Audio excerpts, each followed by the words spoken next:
14 protesters have been killed in Peru in the latest demonstrations demanding new elections and the resignation of President Dina Boluarte. They died in confrontations with security forces as they tried to overrun an airport in the southern city of Juliaca. Boluarte took office after the impeachment and arrest of former President Pedro Castillo last month on charges of rebellion and conspiracy. Well, Mariana Sanchez joins us live now from Peru's capital, Lima. Mariana, so yet more deaths as these protests continue. What's the latest situation on the ground now, then?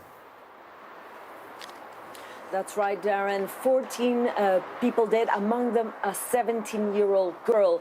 And according to the Ombudsman's office, there are about 38 people wounded. Some of them are in critical condition. Now, as you were saying, protesters clashed with police, some of the protesters with makeshift guns, and police apparently firing with live rounds. Most of the people that have been killed, apparently, according to the governor of Puno, people that have been shot in the chest and in the head. Now, many of the protests of the deaths happened when protesters were trying to overrun the airport. This has been, in fact, the deadliest day after a couple of weeks ago, the army opened fire in Ayacucho. That's another region in the south of the country where the military killed 10 people then. Now, this happened in the area of Puno, which is south of the country, the city of Juliaca being the place where the airport is, and hundreds of people coming from different places in the region of Puno went to join in the march because people were very angry at the government. They say that the government is trying to portray the protests as illegitimate. And also, people have been very angry because they've been sharing pictures or video of in social media of a group of policemen that were destroying a motorcycle taxi, which is used by poor people in Peru to move around, to travel.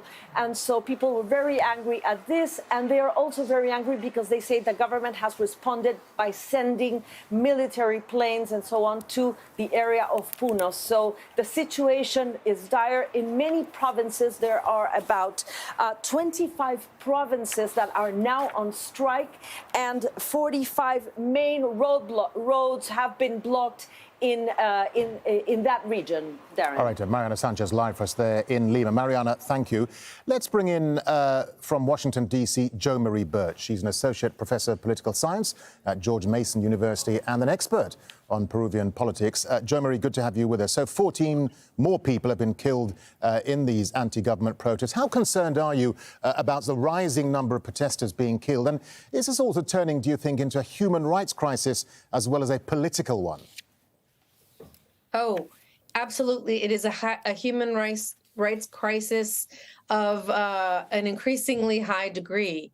As your reporter mentioned, today was the worst day of violence in just under 1 month of Dina Boluarte's government. Over 40 civilians have been killed in the context of protests. The majority as the result of security forces' firearms. In other words, they're being shot at by police and soldiers. Hundreds have been wounded in the context of these protests as well. There's a clear excessive use of force by security forces. And international organizations around the world have called upon the Boluarte government to cease the repression and to seek dialogue to Peru's current political crisis. Yeah, that's an important point you make, because I was going to ask you, what's your view on how the government's responding? Are we likely to see a much wider crackdown by the security forces against the demonstrators as these protests gain traction? Right. My view is that this government has failed to grasp the severity and the depth of the political crisis in Peru.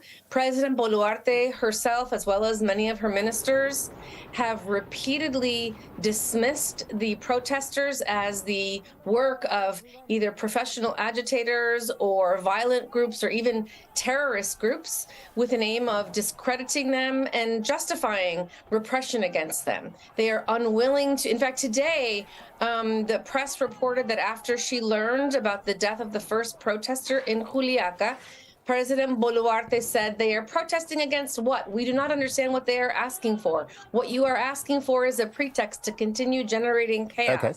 So she's completely dismissing the protests and failing to understand the depth of the crisis. Let's stay with those demands for a second, Jo Marie, because the protesters are calling for the resignation of the new president, Dina Boluarte, and early elections. Is the government likely to make any concessions, any compromises to try and resolve this crisis, do you think?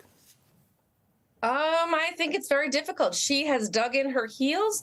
She is supported by the right-wing caucus in the Congress, which is also dug in its heels.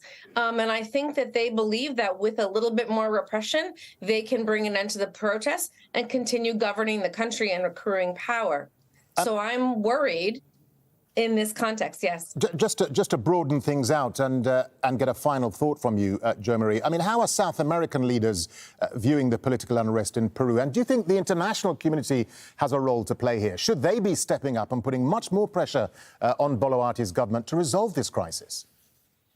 Well, to be fair, the Inter-American Commission for Human Rights sent a mission in December, and they're sending another mission that's set to arrive the day after tomorrow. The United Nations is also sending a mission, not as high level a mission as I'd like, but they're still sending a mission. So international human rights entities have taken note of the human rights crisis and the broader political crisis.